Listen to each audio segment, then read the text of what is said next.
भीमराव अम्बेडकर की जयंती के मौके पर सीएम सैनी ने समता रन को हरी झंडी दिखाई। कहा, डॉक्टर अम्बेडकर ने हमारे देश के मान सम्मान और गरिमा को बनाए रखा। में पूरे उत्साह और ऊर्जा के साथ दौड़े और समाज में समानता और न्याय को साथियों फैलाने का एक संदेश हम दें। यह दौड़ केवल आपके पैरों की गति नहीं साथियों, ये दौड़ बल्कि आपके विचारों की शक्ति को भी ये प्रदर्शित। सीएम सैनी ने किया संबोधित। कहा, अम्बेडकर ने संविधान की रक्षा की। उन्होंने कहा था, भारत में हर व्यक्ति को समान आदर और सम्मान मिलना चाहिए। कहा था कि शिक्षित बनो, संगठित रहो और संघर्ष करो। हमें इन शब्दों को अपने जीवन में उतारना होगा। साथियों, बीजेपी की कोर कमेटी की बैठक खत्म। बैठक में पार्टी के आगामी कार्यक्रमों पर हुई चर्चा। भारतीय जनता पार्टी के चुनाव और क्योंकि निगम और नगर परिषद नगर पालिका के चुनाव हैं, उनको लेकर के चर्चा हुई है। उसकी कमेटी माननीय अध्यक्ष जी बनाएंगे। 17 से 19 अप्रैल तक 5 सदस्यीय कमेटी निकाय चुनाव क्षेत्र में जाकर रिपोर्ट करेगी तैयार। रिपोर्ट पर 20 अप्रैल को होगा मंथन। 18-19 जहाँ भी चुनाव है, प्रत्येक वार्ड में हमारी भारतीय जनता पार्टी के कार्यकर्ताओं की मीटिंगें होंगी लगातार 3 दिन तक, 17, 18 और 19 अप्रैल और 20। कुमारी शैलजा और अजय सिंह चौटाला ने बाबा साहेब की प्रतिमा पर पुष्प अर्पित कर उन्हें नमन किया। कुमारी शैलजा ने बीजेपी पर निशाना साधा। फिर अंग्रेजों के दिखाए रास्ते पर डिवाइड एंड रूल पर चल रही है। लोगों को बांटने का प्रयास है। महिला आरक्षण केवल एक आड़ है, एक दिखावा है।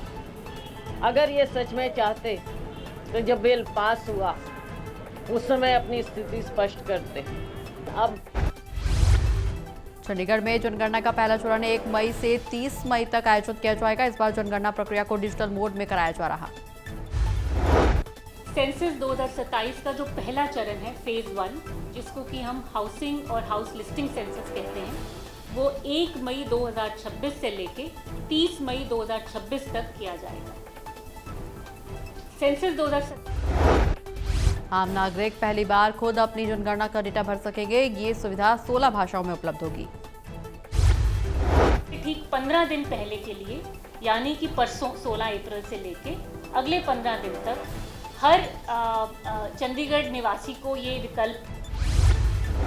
डॉक्टर भीमराव अम्बेडकर की 100 जयंती में झज्जर में धूमधाम से कार्यक्रम आयोजित किया गया। पूर्व शिक्षा मंत्री और कांग्रेस विधायक गीता बुक्कल ने अम्बेडकर चौक पर पुष्प अर्पित कर उन्हें नमन किया।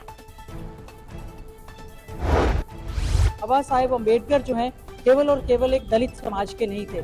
आज भी आपने देखा अम्बेडकर चौक पे हमने जहां उनको उनकी श्रद्धा सुमन अर्पित किए हैं, पुष्प अर्पित किए हैं, सारी की सारी 36 बिरादरी खड़े हो। गोहाना अनाज मंडी में गेहूं की आवक करीब 10 लाख क्विंटल, लेकिन उठान 10,000 क्विंटल के आसपास। पोर्टल संबंधी तकनीकी समस्याओं के कारण हो रही दिक्कत। सीजन चल रहा है हमारा, सरपोर्ट का सीजन चल रहा है जियो। यो तो ऐसा सीजन हो गया, 10 लाख कट्टे की आवक होली मंडी में। कुल 7,000 की लिफ्टिंग हुई है और 7,000 में तभी 2,000। किसानों का कहना, फसल लेकर कई घंटों तक मंडी में इंतजार करने को मजबूर। जाम के कारण उन्हें अपनी उपज में देरी हो रही। और कल भी आए थे, हमें पूरे 3 घंटे लाइन में रही, ना तो गेट पास कटा और ना ही हमारा गेहूं उतरा। शाम को 4 बजे वो ट्रेन। सोनीपत में लाखों की ठगी करने वाले गिरोह का पर्दाफाश। साइबर थाना पुलिस की बड़ी सफलता। फ्री में शेयर मार्केट और शेयर ट्रेडिंग सिखाने के नाम पर पैसे कमाने का लालच देकर 10 लाख से ज्यादा की साइबर ठगी करने वाले अंतर्राज्यीय गिरोह का भंडाफोड़। जिस कंप्लेन में उसने बताया कि उसको शेयर ट्रेडिंग में बहुत भारी मुनाफे का लालच देकर और 2 खातों में पैसा ट्रांसफर। सीआईए की टीम ने घर में ही देसी कट्टा और कारतूस तैयार करने वाले शख्स को गिरफ्तार किया। पुलिस ने कब्जे से अवैध कट्टा बनाने की मशीन, औजार के साथ 4 जिंदा कारतूस बरामद किए। साहिल आरूख खासा महाजन शीर्षक के पास एक नाजायज असला है जिस सूचना पर हमने उपरोक्त साहिल को विकास नगर से अरेस्ट किया।